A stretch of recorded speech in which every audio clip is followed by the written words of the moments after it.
Silaha kali sana mpaka live ammunition tunaziona.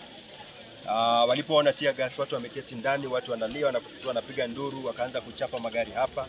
Wamelichoma lile gari la Rigathi Gachagua, wamechapa magari yetu yote iko hapa, wameyapasua vioo, wamepiga risasi miguu. It is just extremely, everything is extremely damaged. Na tukaendelea, wakaenda wakarudi tena, lakini kwa bahati nzuri Mungu yuko, na pia tuliweza kupata namna ya kumsaidia kiongozi wetu, tukamtoa pale na tukampeleka kwenye safety. Although pia walipata hiyo fununu na wakaanza pia kumsukuma, wakaanza kumfuata with live ammunition, with live bullets. Na ni jambo la kusikitisha